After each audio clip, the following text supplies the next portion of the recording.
En solo 32 minutos, el hombre demente cometió su acto depravado y mató a la joven con 17 puñaladas. Los gritos desesperados pidiendo ayuda en la noche despertaron a los residentes del pequeño edificio de apartamentos cercano a la escena. Pero lo desconcertante es que hasta 38 personas escucharon e incluso presenciaron cómo un extraño violaba y asesinaba a la víctima. Y sin embargo, nadie hizo nada para ayudar a la joven. Fueron realmente los 38 testigos de esa noche tan fríos de corazón. Esta historia no es producto de la imaginación, sino que está basada en un caso real, lleno de detalles estremecedores y dramáticos. Antes de adentrarnos en la historia de hoy, no olviden suscribirse al canal para no perderse nuestros últimos videos.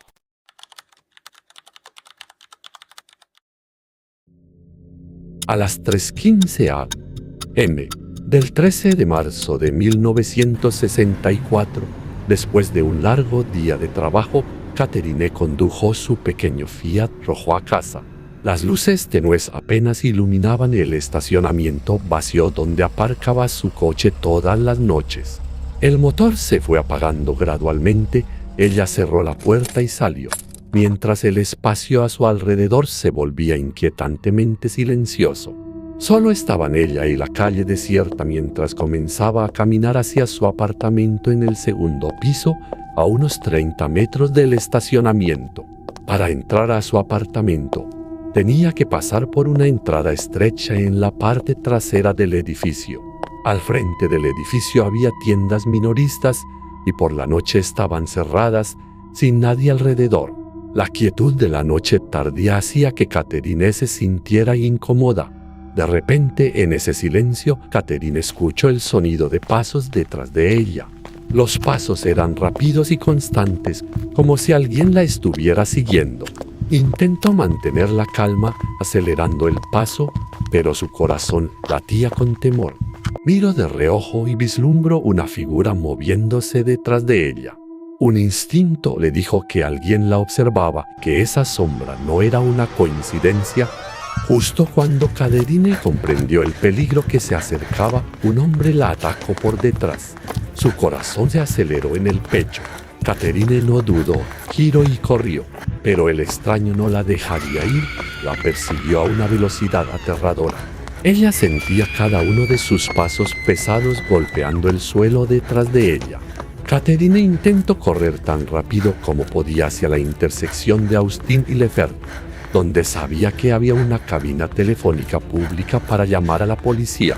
La tenue luz en la distancia era su última esperanza en la oscura noche, pero Catherine nunca llegó allí.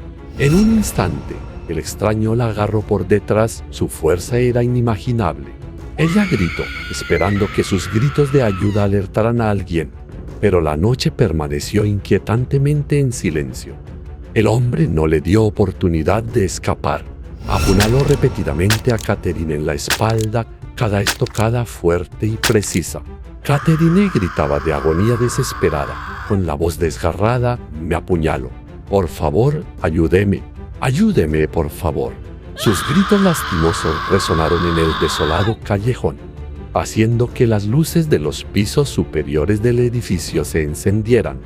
Un hombre que vivía en el 7º piso, despertado por los gritos, abrió rápidamente su ventana y gritó en voz alta: «Deja a esa chica en paz». El grito del hombre rompió el silencio de la noche, haciendo que el extraño se detuviera momentáneamente. Miró hacia arriba, con los ojos fríos dirigidos hacia la ventana iluminada. Sin mostrar ni un rastro de remordimiento o miedo, se encogió de hombros y luego se giró y corrió rápidamente hacia un auto blanco estacionado cerca. Catherine, con el cuerpo debilitado, luchaba por mantenerse en pie, arrastrándose paso a paso hacia su apartamento. La sangre de las heridas en su espalda y estómago fluía sin cesar, escurriendo por el frío pavimento. Estuvo a punto de colapsar allí mismo, pero su voluntad de sobrevivir era fuerte, impulsándola a continuar. En la oscuridad del callejón, esperaba haber escapado de las crueles manos del asesino. Pero el destino no fue amable con la joven. Tan pronto como la luz del séptimo piso se apagó, el extraño regresó de inmediato. Catherine ya no tenía fuerzas para correr, su cuerpo apoyado contra la fría pared de ladrillo, con la visión borrosa por el dolor y la pérdida de sangre. Intentó gritar una vez más, pero su débil voz fue tragada por la oscuridad y la aterradora indiferencia del vecindario. Y esta vez nadie vino a rescatarla. El asesino se acercó con una sonrisa salvaje en el rostro. Sin piedad, volvió a lanzarse contra Catherine, cada puñalada fría y brutal robando la vida de la joven. Cuando vio que la víctima ya no se movía, le arrancó la ropa y la violó en sus últimos momentos de desesperación. El horror persistió en los ojos de Catherine hasta su último aliento. Finalmente se marchó tras llevarse $49 de la cartera de Catherine. En solo 32 minutos, el extraño había cometido su acto depravado y asesinado a la pobre chica. De pie en el piso del edificio contiguo a la escena, un hombre de mediana edad observaba fijamente el horrible espectáculo que se desarrollaba abajo. Fue testigo de cada detalle brutal, desde la débil lucha de la joven contra el asesino hasta el momento en que él llevó a cabo su vil acto sin piedad. Aunque veía a la joven retorcerse de dolor, sus débiles gritos de ayuda rompían el silencio de la noche. El hombre solo se quedó allí, con la mano apretando fuertemente la barandilla. No fue hasta que el asesino se marchó silenciosamente, dejando a la víctima tirada allí, muriendo, que el hombre dudó. Estaba indeciso, pensando. Tomó el teléfono, pero no para llamar a la policía. En cambio, llamó a un amigo. Con voz confusa, le contó lo que había sucedido y le pidió su opinión. Pasó mucho tiempo después de colgar el teléfono antes de que su indecisión desapareciera. Finalmente decidiera llamar a la policía. El reloj marcaba las 3:50 am, cuando la policía recibió la primera llamada sobre el incidente.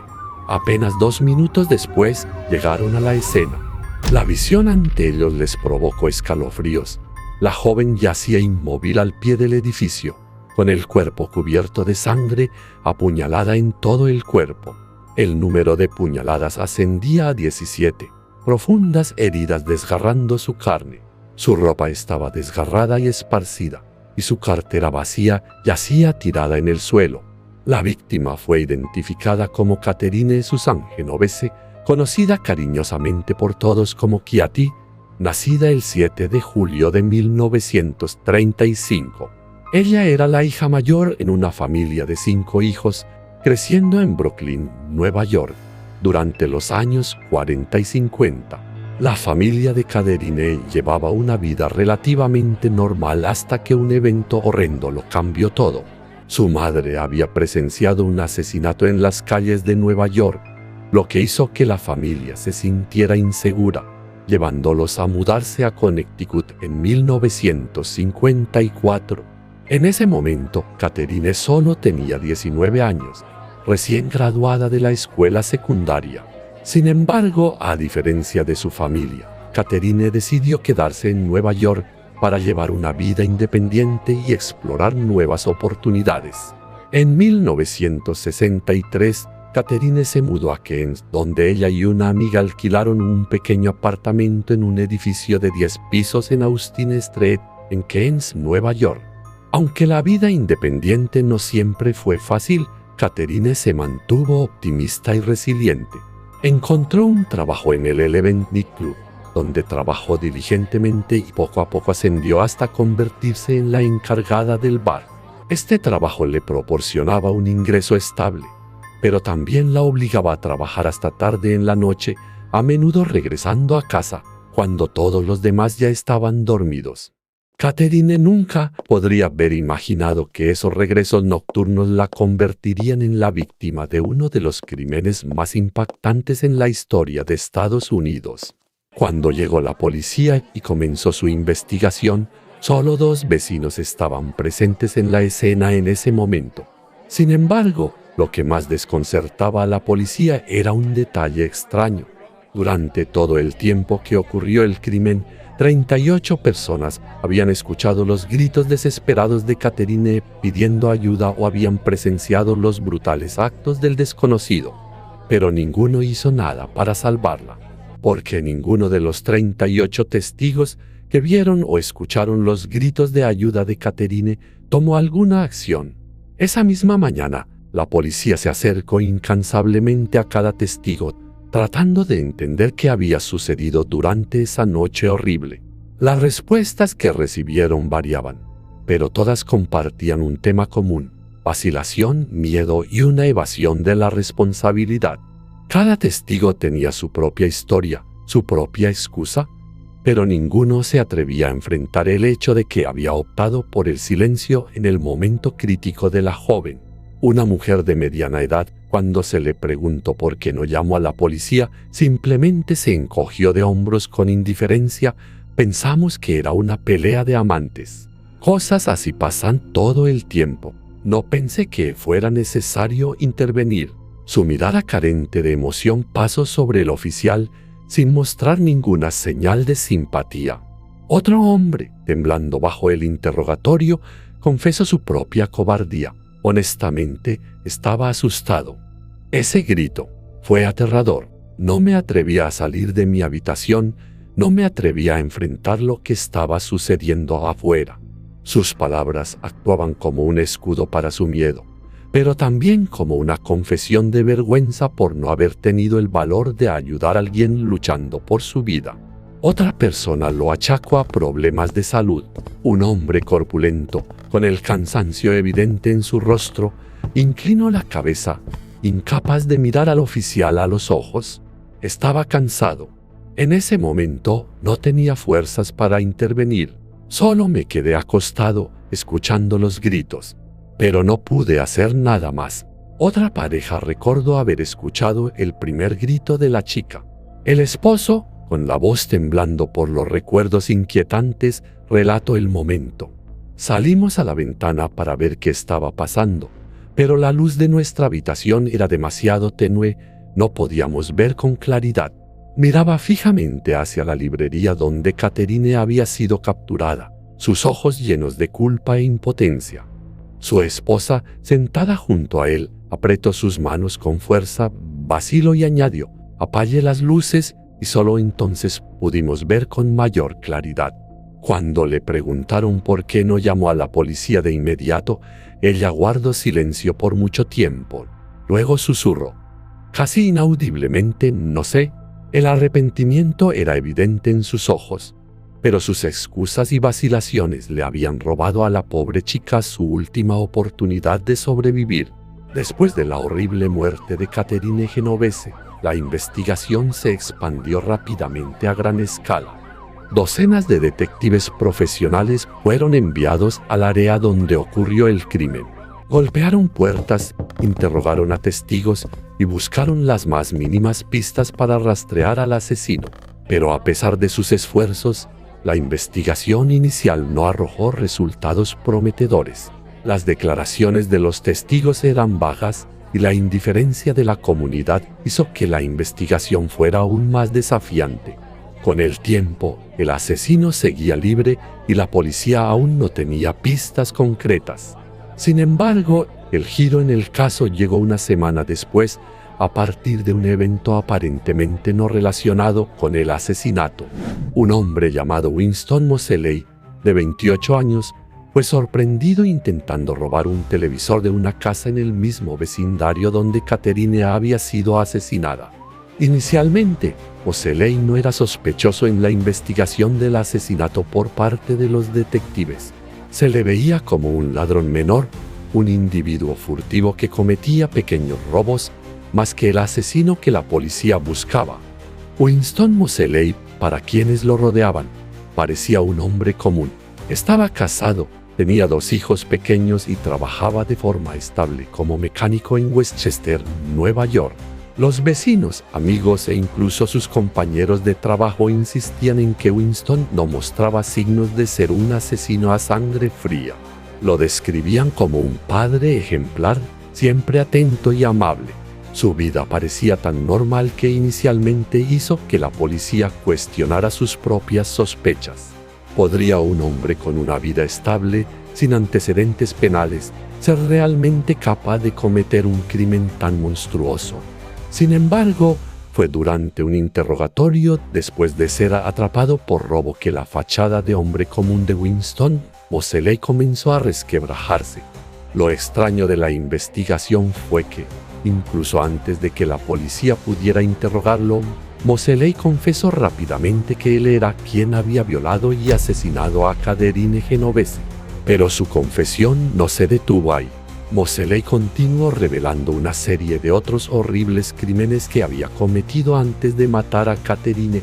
De manera escalofriante, indiferente y fría, admitió que también había asesinado a otras dos víctimas.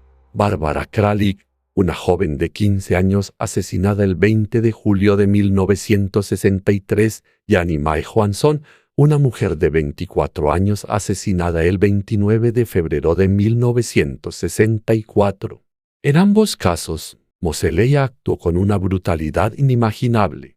Dijo a la policía que, en el caso de Annie Mae Johansson, disparó a la víctima y la agredió sexualmente varias veces mientras aún estaba viva. Luego llevó el cuerpo de Mae a su casa y lo quemó para deshacerse de la evidencia. En cuanto a Barbara Kralik, la joven fue apuñalada varias veces, tal como había hecho con Catherine Genovese. Moseley describió estos crímenes con un desapego escalofriante, como si fueran acciones cotidianas, sin mostrar remordimiento ni culpa.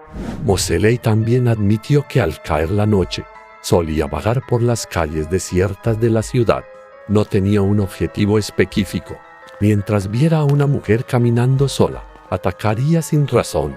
Sus acciones depravadas no tenían un motivo claro más que satisfacer sus deseos retorcidos y sus impulsos violentos. Atacaba, violaba y asesinaba a víctimas inocentes en un frenesí de locura inhumana. Los juicios de Moseley que siguieron estuvieron repletos de ciudadanos y reporteros ansiosos por presenciar y reportar los acontecimientos. Lo extraño de estos juicios fue el conflicto entre el acusado y su abogado defensor.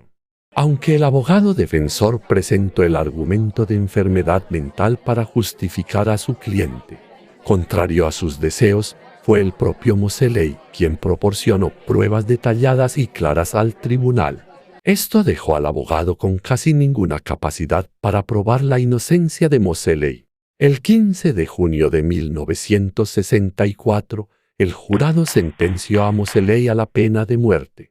Sin embargo, 2 años después, la Corte de Nueva York recibió pruebas de la enfermedad psiquiátrica de Moseley, y su sentencia de muerte se redujo a cadena perpetua sin libertad condicional.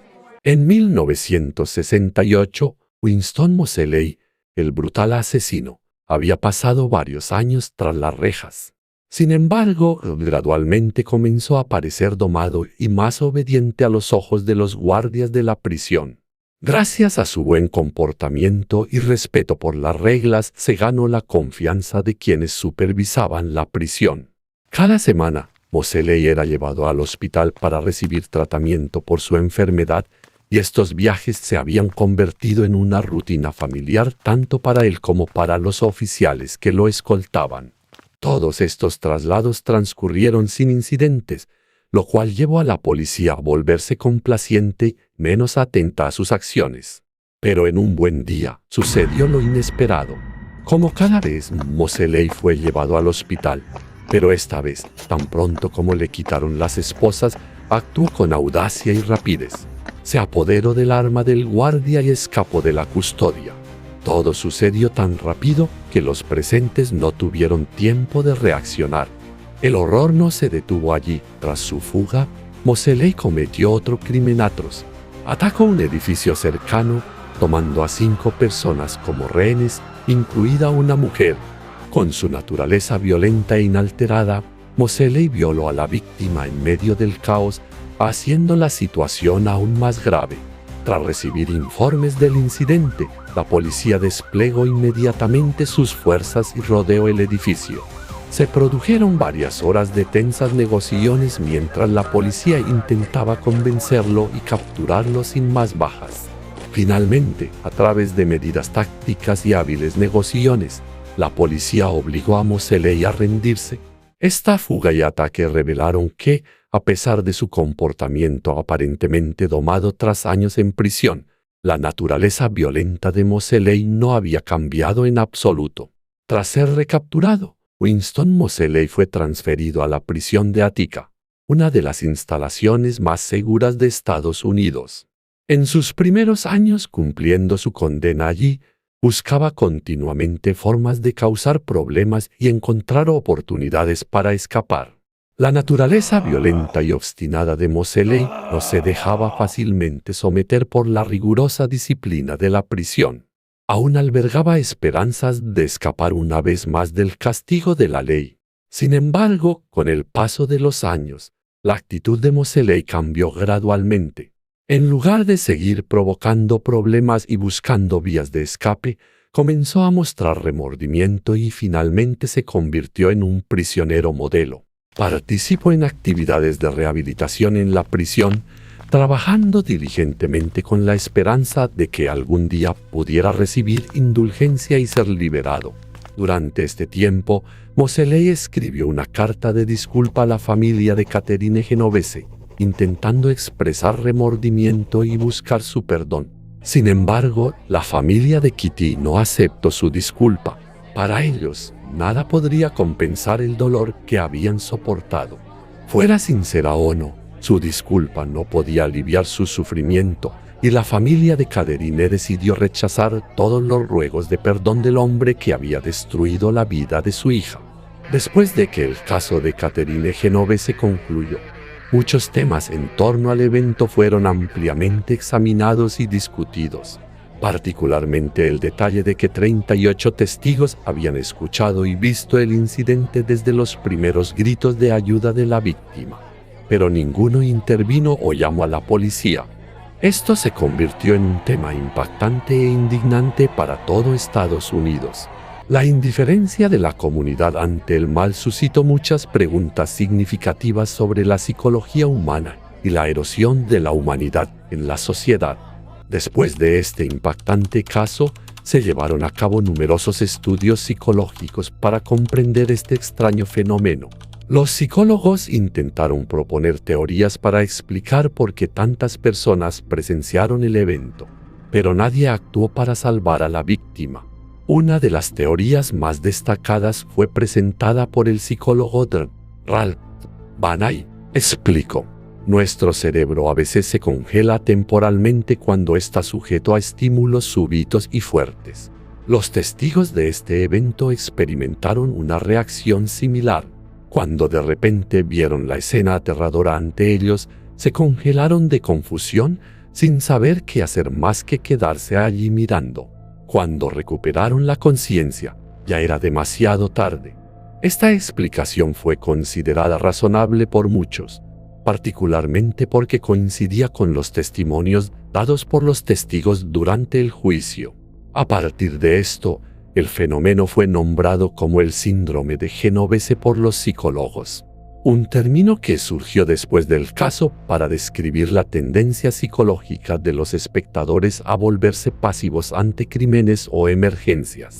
Gracias por escuchar la historia de crimen de hoy. No olviden darle me gusta y suscribirse a nuestro canal para conocer más casos fascinantes.